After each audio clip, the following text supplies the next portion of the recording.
जय श्री ओम नमः सिद्धेभ्यः। जय श्री महावीराय नमः। जय श्री परम्पराचार्य गुरुवे नमः। जय श्री उमा स्वामी गुरुवे नमः। जय श्री शांति सागर गुरुवे नमः। जय श्री विद्यानंद गुरुवे नमः। मोक्षमार्गस्य नेतारं भेत्तारं कर्म भूभृतां ज्ञातारं विश्वतत्त्वानां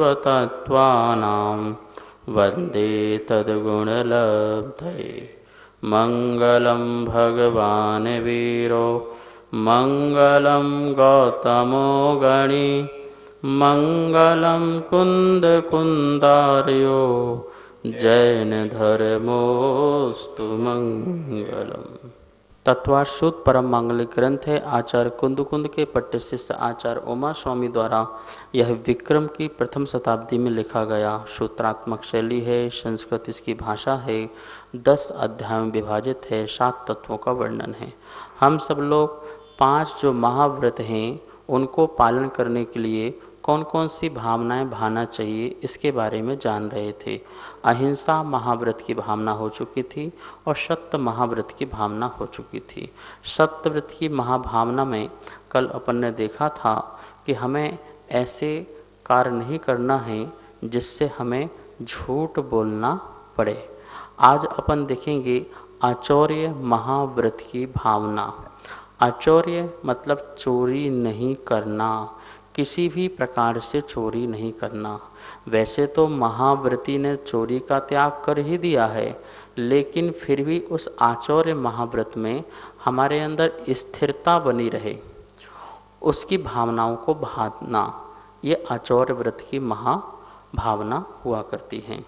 गिरी हुई पड़ी हुई किसी की भूली हुई वस्तुओं का महाव्रतियों ने यद्यपि त्याग कर दिया है, फिर भी आचार्य कहते हैं कि तुम्हारे अंदर थोड़ा भी चोर भाव हो, थोड़ी भी अपने अंदर कोई ऐसी भावना हो जिससे आचौर्य महाव्रत में दोष लगते हों, तो उन भावनाओं को हम समझ लें जिसके कारण हमें किसी प्रकार का दोष प्रकट ना हो। आइए सूत्र नंबर 6वां है 7वें अध्याय का, इसका अपन सब लोग उच्चारण करते हैं। एक बार हम बोलेंगे, दोबारा सभी आप लोग अपनी जिनवाणी में यह सूत्र निकाल लेंगे। शून्यागार विमोचितावास परोपरोधाकरण भैक्ष शुद्धि साधर्मा विषमवादः पंच। शून्यागार विमोचितावास परोपरोधाकरण भैक्ष शुद्धि सधर्मा विषमवादः पंच। इस प्रकार से अपन ने सूत्र का उच्चारण किया। अब इस सूत्र का उच्चारण बोर्ड के माध्यम से संधि विच्छेद और इसका अर्थ अपन समझते हैं। 7वें अध्याय का सूत्र नंबर 6वां, यहाँ देखिए ध्यान से। शून्यागार विमोचितावास परोपरोधाकरण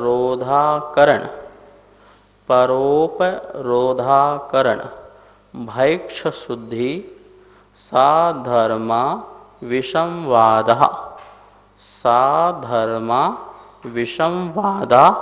पंच। फिर देखिए, शून्यागार विमोचितावास परोपरोधाकरण भैक्ष शुद्धि साधर्मा विषमवादः पंच। 5 प्रकार की आचौर्य व्रत की भावनाएं हैं।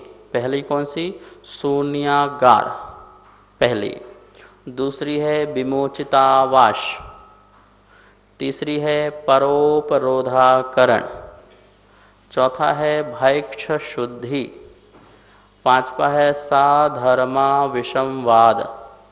इस प्रकार से 5 हो गई। पहली शून्यागार, दूसरा विमोचितावास, तीसरा परोपरोधाकरण, चौथा भैक्ष शुद्धि और 5वां साधर्मा विषमवाद। अब देखिए इसका अपन संधि विच्छेद करते हैं। शून्य आगार, आगार, गार का मतलब होता है, आगार का मतलब होता है घर। शून्य घर, जो घर शून्य हो, जहाँ कोई रहता ना हो, इसका नाम हो गया शून्यागार। दूसरा यहाँ संधि करते हैं विमोचिता आवास, विमोचित आवास, आवास मतलब घर, स्थान।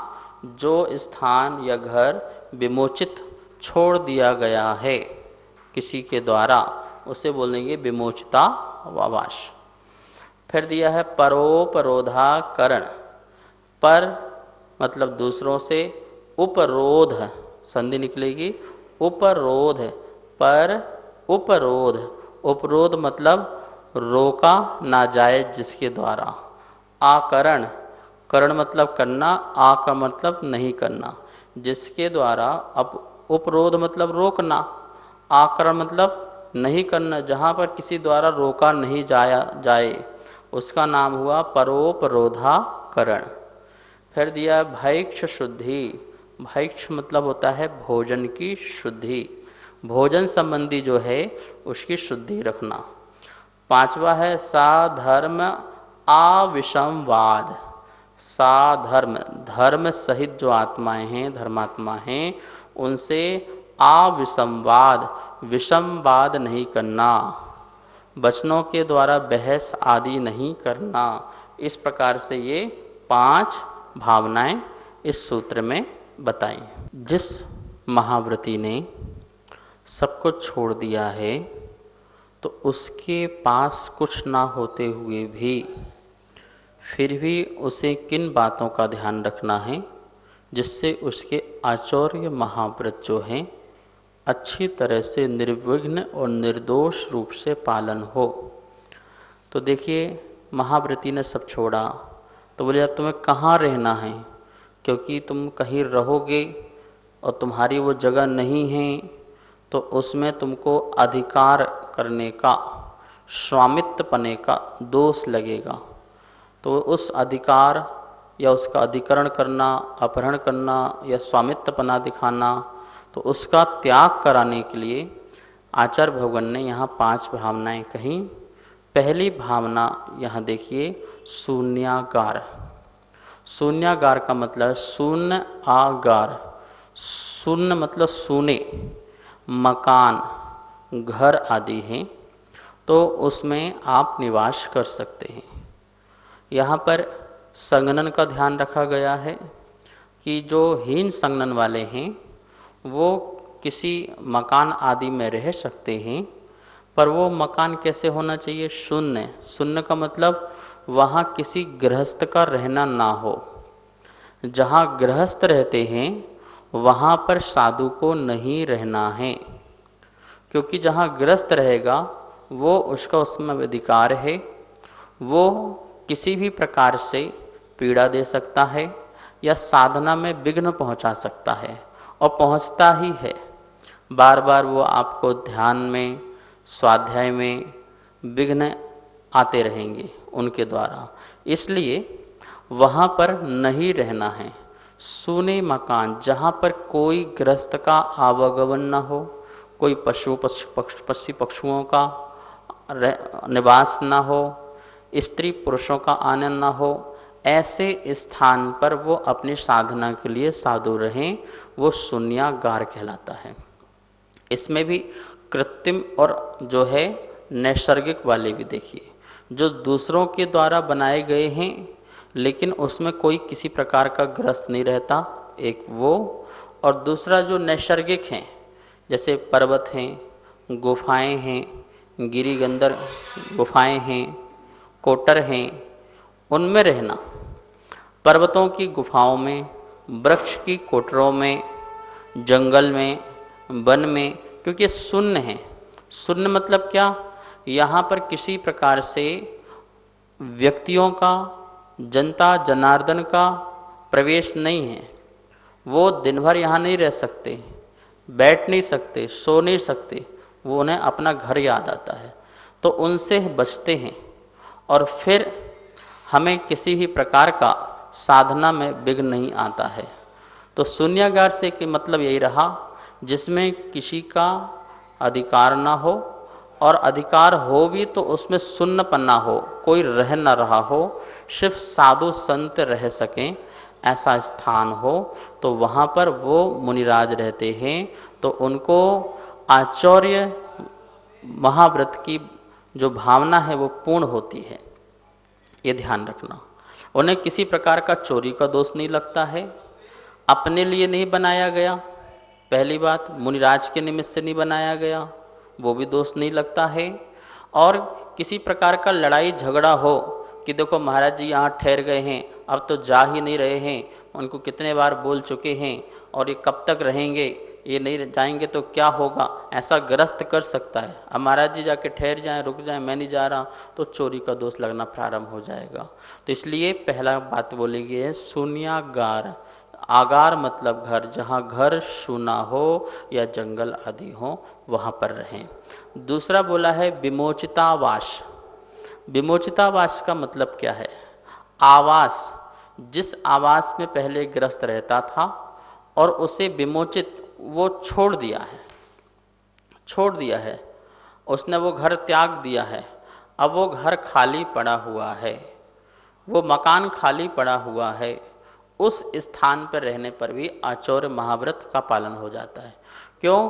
क्योंकि वो जैसे पहले होते थे लोग, गांव के मकान छोड़ दिए, शहर चले गए, मंदिर को दे दिया, धर्मशाला का उसमें निर्माण करा दिया कि कोई भी व्यक्ति आए या साधु आए वो रुक सकते हैं। तो जिस इस प्रकार से जो अपने अधिकार से जिसने उसको छोड़ दिया है, विमोचित हो गया है आवास, ऐसे आवास में रहें, तो जिससे मुनिराज को किसी प्रकार का चोरी का दोष भी नहीं लगता है। फिर दिया है परोपरोधाकरण। परोपरोधाकरण का मतलब क्या है? पर मतलब दूसरों के द्वारा, उपरोध, उपरोध मतलब होता है रोकना, दूसरों को रोकना, आकरण नहीं करना, दूसरों को रोकने का कार्य नहीं करना। जहाँ तुम रुके हुए हो वहाँ कोई और आए तो आप उसे रोक नहीं सकते हैं कि आप यहाँ नहीं आ सकते हैं, आप यहाँ नहीं बैठ सकते हैं, आप यहाँ नहीं रुक सकते हैं। तो रोकना नहीं, दूसरों को उस स्थान में आने से रोकना नहीं, इसका नाम है परोपरोधाकरण। यदि आप रोकते हैं तो आपको उसमें क्या लगेगा? दोष लगेगा। दरवाज़ा बंद करना, चिटकनी लगा लेना, अपना ताला लगा लेना, तो ये सब क्या है? ये मुनिराज को चोरी का दोष है। क्यों? क्योंकि उसमें आपका अधिकार ही नहीं है और इस प्रकार से आप अनधिकृत कार्य कर रहे हैं, तो उससे आपका व्रत में कहीं ना कहीं दोष लगेगा, उसमें ममत्व परिणाम आ जाएगा। ममत्व परिणाम आता है, देखिए परिग्रह में जब ममत्व परिणाम आता है तो आप किसी को रोकने नहीं देंगे, और परिग्रह ममत्व का कारण है, और फिर उसमें हम क्या करते हैं? किसी को रोकने देते हैं, तो उस परिग्रह की हमारे द्वारा रक्षा होती है। तो आचार्य वन कहते हैं कहीं ना कहीं फिर हमें किसी पर पदार्थ के, क्योंकि पर का वस्तु है, तुम्हारा वस्तु नहीं है, और तुमने उसमें जबरदस्ती ममत्व परिणाम रख करके उसको अपना बना लिया, तो इसका नाम हो गया चोरी। तो इसलिए ये चोरी हो गई। देखिए कितनी सूक्ष्म बातें हैं। अब इसमें कौन कहेगा कि मुनिराज ने अपने कमरे में किसी दूसरे मुनिराज को नहीं रुकने दिया, किसी त्यागी को नहीं रुकने दिया, किसी व्रती को नहीं रुकने दिया, देखो ये महाराज जी जो हैं चोर हैं, ऐसा कोई कह पाएगा क्या? नहीं कहेगा। लेकिन कितना ध्यान रखा गया है। महावीर स्वामी का जो कथन है, ये जो बातें हैं बहुत सूक्ष्म हैं, एक बारीक से बारीक बातों का भी ध्यान रखा गया है कि नहीं तुम यदि इस प्रकार से करते हो तो तुम्हें चोरी का दोष लगेगा। कमरा तुमने बनवाया क्या? तुमने न्याय नीति से कमा के बनाया क्या? जब तुम्हारा कमरा ही नहीं है, तुम्हारा मकान ही नहीं है, ये घर ही नहीं है, फिर इसमें किसी को रुकने से आप कैसे रोक सकते हो?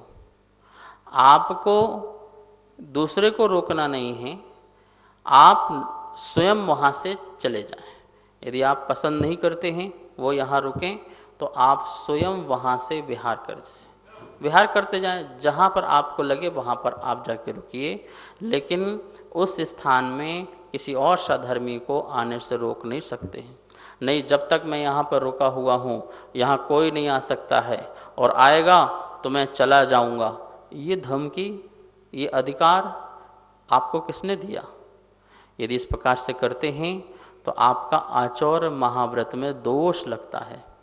आप परिग्रहवान कहलाते हैं। आप उस जगह से आपका ममत्व भाव झलकता है, इससे आचौर महाव्रत का पालन नहीं होता है, ऐसा भगवान कहते हैं। इसलिए परोपरोधाकरण, वहाँ पर कोई व्यक्ति आए, कोई भी साधर्मी आए, उसे वहाँ रोकने से रोकना नहीं कि आप यहाँ नहीं रुकेंगे, क्योंकि इससे आपको दोष नहीं लगेगा। फिर दिया है भैक्ष शुद्धि। भैक्ष शुद्धि में क्या ध्यान रखा गया है? भोजन की शुद्धि। भोजन की शुद्धि में हमें अपने स्वार्थवश नियमों को तोड़ करके भोजन नहीं ग्रहण करना है। इसका नाम शुद्धि है। मूलाचार में जितने प्रकार के दोष बताए हैं, 46 दोषों को टाल करके भोजन ग्रहण करना, और यदि उसमें हमारी शिथिलता आती है, कहीं न कहीं हमारा उसमें दोष लगते हैं, तो क्या हुआ? आप जानते हैं और जानने के बाद भी आपने ये नियम तोड़ा है, तो आपने शास्त्र ज्ञान की चोरी की है। कौन कहेगा कि मुनिराज यहाँ पर चोरी कर रहे हैं भैक्ष शुद्धि में? लेकिन आपने शास्त्र में लिखा हुआ है और उसको नज़रअंदाज करके और आपने उस नियम को तोड़ दिया है और आहार आदि ग्रहण कर रहे हैं, तो बोलिए आपने शास्त्र ज्ञान की चोरी करी नहीं करी? तो इस प्रकार से आचार्यवन कहते हैं भैक्ष शुद्धि, भोजन की भी शुद्धि होना। नमोस्तु आचार्य श्री। मेरे मन में एक शंका उत्पन्न हो रही थी, अगर साधु तो अपने हाथ से उठा के ग्रहण नहीं करते हैं, तो उनको चोरी का दोष कैसे लगेगा? अगर कोई साधु किसी श्रावक को संकेत देते हैं कि चौके में ये बनाओ, मेरा आहार सही से नहीं हो रहा है, ऐसा करने से मेरा आहार सही होगा, तो क्या इसमें चोरी का दोष लग सकता है क्या? मुनिराज के लिए यहाँ पर भैक्ष शुद्धि में यह बताया गया है कि हमें आगम के अनुसार ही भोजन ग्रहण करना है, और यदि हम आगम के अनुसार नहीं करते हैं तो निश्चित ही उसमें चोरी का दोष लगता है। आप याचना करें, आप मंगाएं, आप इशारा करें, या आप कह कर के बनवाएं, मूलाचार में इसे अधा कर्म नाम का सबसे बड़ा पाप कहा है। तो ऐसे अधा कर्म का दोष पैदा करने वाला जो मुनिराज है वो आचौर्य महाव्रत वाला नहीं हो सकता है, और इसका पाप आचार्यों ने कहा है दुर्गति है। इसलिए मुनिराज अपने निमित्त से भोजन बनवा नहीं सकते हैं, कुछ उनको आज्ञा दे नहीं सकते हैं, इशारा आदि से मुझे वो चलाइए ये चलाइए इस प्रकार का वो कर नहीं सकते हैं। सिर्फ अपनी प्रगति का ध्यान रख सकते हैं कि प्रगति विरुद्ध कोई भी आहार मेरे लिए ग्रहण ना हो, मेरे कर पात्र में जो आहार आएगा मैं उसका अधिकारी हूँ, लेकिन जो भोजन रखा हुआ है मैं उसका अधिकारी नहीं हूँ। यदि वो अनधिकृत रूप से मैं उसको मंगवाता हूँ या फिर अपनी मन मर्जी से उसको बनवाता हूँ, तो यह आचार्यों ने कहा है चोरी का दोष है। एक तो आपको ज्ञात है, आप जानते हैं कि ये गलत है, आपको पता है कि ये शास्त्रोक्त बिल्कुल भी नहीं है जैसा मैं ये कर रहा हूँ, और इसके बाद भी फिर मैं कर रहा हूँ, तो आप सोच सकते हैं कि मैं क्या कर रहा हूँ, मैं चोरी कर रहा हूँ ना, शास्त्र ज्ञान की चोरी कर रहा हूँ ना, आगम के अनुसार जो बात कही है उसकी मैं चोरी कर रहा हूँ ना। किसी को दिख नहीं रहा है, इतने सारे आहार देखने वाले हैं उनको दिख नहीं रहा है, वो तो कह रहे हैं कि धन्य है मुनिराज, कर पात्र में एक टाइम खड़े होकर के आहार ग्रहण कर रहे हैं, वो तो अपने कर्म की निर्जरा कर रहे हैं। देखने वाले और देने वाले तो अपने कर्म की निर्जरा कर रहे हैं, उनका तो मोक्ष मार्ग चल रहा है। लेकिन जो शास्त्र के अनुसार आगम के अनुसार आहार ग्रहण नहीं करे तो वो तो कर्म की निर्जरा नहीं कर रहा है, अपितु ज्ञात अवस्था में पाप का बंध बांध रहा है कि मैं मायाचारी कर रहा हूँ, छल कपट कर रहा हूँ, और उसमें फिर मैं शास्त्र संबंधी जो बातें हैं वो ना पता चले उसकी मैं चोरी कर रहा हूँ। तो इस प्रकार से आचार्य भगवान ने कहा है कि भैक्ष शुद्धि, यदि हम भैक्ष शुद्धि की भावना रखें कि हे भगवान जो मैं आहार ग्रहण करूं उसमें पूर्ण शुद्धता हो, किसी भी प्रकार का कोई भी ऐसा कारण न बने जिससे मुझे पाप का बंध हो, तो ऐसी भैक्ष शुद्धि का भावना रखने वाला आचौर महाव्रती हो सकता है। अब यहाँ पर 5वां नंबर का दिया है साधर्म विषमवादा। इसको संधि करेंगे तो साधर्म अविसंवाद। साधर्म, ये 5वें नंबर की भावना है। धर्म से सहित जो धर्मात्मा हैं उनसे अविसंवाद, विसंवाद नहीं करना। किस प्रकार का विसंवाद नहीं करना? जैसे आचौर्य महाव्रत का पालन हो, यह मेरा है, यह तेरा है, ये उसका है, तुम यहाँ नहीं बैठ सकते, तुम वहाँ नहीं बैठ सकते, तुम मेरे स्थान में नहीं बैठ सकते, ये उसका है, ये मेरा है, ये मेरी पुस्तक है, ये मेरा ऐसा है। ये मेरा तेरा का जो परिणाम है ये क्या है बताइए? जब तुम्हारा कुछ है ही नहीं, ये तखत तुम्हारा है क्या? नहीं, मेरा तखत, मेरे तखत में बैठ सकते हो, ये मेरी चौकी है, ये मेरा कमंडल है। इस प्रकार का जो परिणाम है आचरण कहते हैं, उसमें आपका परिग्रह संबंधी ममत्व भाव प्रकट हो जाता है, और उस ममत्व के कारण आप में चोरी का दोष लगता है। क्यों? क्योंकि वो परिग्रह आपका नहीं है। नमोस्तु महर्षि, मेरे मन में शंका उत्पन्न हुई है कि जैसे अगर कोई महर्षि विहार के समय में परिस्थितिवश किसी घर में, किसी श्रावक के घर में रुकना पड़ता है, तो अगर उन्हें वो रुकते हैं तो उन्हें क्या किसी चोरी का दोष लगता है या फिर नहीं? तो अगर वो विहार के समय की परिस्थितिवश किसी घर में रुके तो उन्हें रुकना चाहिए या फिर नहीं? मुनिराज एक गांव से दूसरे गांव के लिए विहार करते हैं और रास्ते में उन्हें किसी के मकान आदि में रुकना पड़े श्रावक के निवेदन पर, तो वो रुकते हैं, उसका प्रायश्चित भी लेते हैं। वो मजबूरी वश है, उनका अंदर से इच्छा नहीं है कि मैं इन ग्रस्तों के बीच में रहूं, लेकिन वहाँ भी पूरा ध्यान रखते हैं कि वहाँ घर में दरवाजे के सामने से ग्रस्त का आवागमन ना हो, आने जाने का ना हो। तो विशेष परिस्थिति में रहते हैं, तो वह जो है राजमार्ग नहीं है, वो अपवाद मार्ग है। लेकिन जहाँ किसी के निवेदन से हमेशा रहते हों, रहने के लिए जाते हों, इच्छा पूर्वक ही रहने के लिए जाते हों, तो फिर वो दोष का कारण है। भक्त मोह के कारण वो किसी के घर में जाते हैं, रुकते हैं, आहार आदि लेते हैं, तो आचरण कहते हैं वह जो है दोष का कारण है। कहीं ना कहीं तुम्हें उनके घर में रहने का दोष लग रहा है, क्योंकि वो घर जो है तुम्हारा नहीं है और उसमें आप अधिकार मान के रह रहे हो। भक्त पर अधिकार, घर पर अधिकार, उसके धन पर अधिकार, उसके जीवन पर अधिकार। हम किसी पर अधिकार कर ही नहीं सकते हैं, करने की भावना ही नहीं होती है। और यदि इस प्रकार की भावना आती है तो हमारा आचौर्य महाव्रत में दोष लगता है। तो भक्त आदि के निवेदन में भी हमें इन सब बातों का जरूर ध्यान रखना है कि भक्त व्यामोह में आकर के कहीं हम अपने व्रतों का खंडन तो नहीं कर रहे हैं, व्रतों को तो नहीं तोड़ रहे हैं। इन समस्त बातों को ध्यान में रखना है। हमें कोई टीका टिप्पणी नहीं करना है, कोई आक्षेप नहीं लगाना है। ये ध्यान रखना स्वाध्याय सुन करके, अरे अच्छा वो रुकते उनका तो व्रत खंडन हो गया, ये हो गया, वो हो गया, ऐसा नहीं जाने का। आप जब महाराज बनो, आप जब मुनिराज बनो, तो आप अपने में अप्लाई करना, किसी दूसरों पर अप्लाई नहीं करना। ये स्वाध्याय जो कर रहे हैं वो अपने स्वकल्याण के लिए कर रहे हैं, पर के कल्याण के लिए नहीं। इस बात का जरूर ध्यान रखना। इस प्रकार से आज आचौर व्रत की 5 भावनाएं बताईं। आज का स्वाध्याय ही संपन्न करते हैं। आइए अब जनवाणी स्तुति करते हैं। जावाणी के ज्ञान से सूझे लोकालो, सोवाणी मस्तक धरूं सदा देत हूँ धोख। हे जिन वाणी भारती तो जपों दिन रेन। जो तेरी शरणा धरे सो पावे सुख चैन। सभी को बहुत बहुत मंगल आशीर्वाद। बंधुओं, सादर जय जिनेंद्र।